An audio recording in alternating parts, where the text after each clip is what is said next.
والسابقون الأولون من المهاجرين والأنصار والذين اتبعوهم بإحسان رضي الله عنهم ورضوا عنه. STA TV Media Syiar Islam. Pertanyaan dari saudara Anto, Ustadz, apakah kita semua akan di surga apabila Nabi Adam tidak memakan buah kuldi, buah yang dinamakan oleh syaitan menggoda Nabi Adam? Nah, ini bagaimana, Ustadz? Nah, saya belum pernah mendengar ayat dan hadis yang menyebutkan bahwa Nabi Adam pernah memakan buah kuldi. Walaupun namanya dinamakan oleh iblis. Iblis pun tidak menamakannya buah kuldi. Tidak Al-Quran dan tidak iblis. Yang disebutkan adalah syajaratul khuld. Sebuah pohon, ya, pohon yang disebutkan. Apakah dinamakan buah? Wallahu a'lam bishawab. Saya belum pernah apakah hadis menyatakan itu buah. Ayat Al-Quran syajaratul khuld. Dan yang menamakannya khuld adalah iblis. Iblis menyatakan hal adulluka ala syajaratil khuld wa mulkin la yabla. Apakah mau kamu saya tunjukkan pada sebuah pohon? Ya, kalau kamu makannya engkau akan kekal. Itu khuld dia artinya kekal.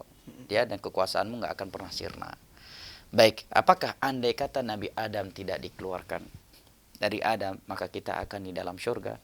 Pertanyaannya, apa manfaat dari pertanyaan ini? Sementara itu sudah terjadi. Nah, para ulama sebutkan, ya, di antara adab di dalam menuntut ilmu agama dan terkait bertanya adalah tidak menanyakan hal-hal yang tidak memberikan ilmu, menambahkan iman, ya, kita di dalam beragama. Contohnya ini, ya. Apakah para sahabat bertanya, ya Rasul, apakah kalau Nabi Adam tidak dikeluarkan dari surga, kita akan berada di dalam surga? Wallahu a'lam bishawab, saya belum pernah mendapatkannya.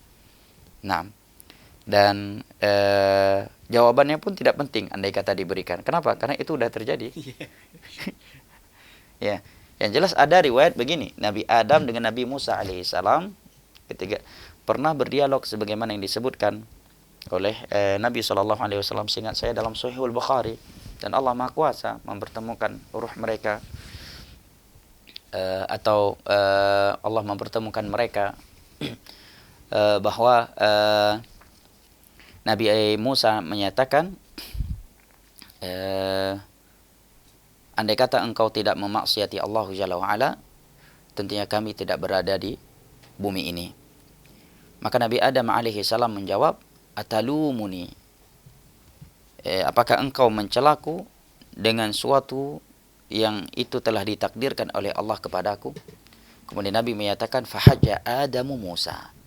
Maka Adam dengan argumentasinya tersebut telah mengalahkan argumen Nabi Musa alaihi salam.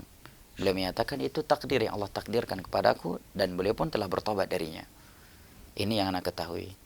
Namun apakah jika tidak dikeluarkan kita akan tetap di dalam surga bersama beliau? Ini banyak spekulasinya. Kalau beliau nggak dikeluarkan mungkin nggak ada anak keturunannya. Wallahu a'lam bishawab.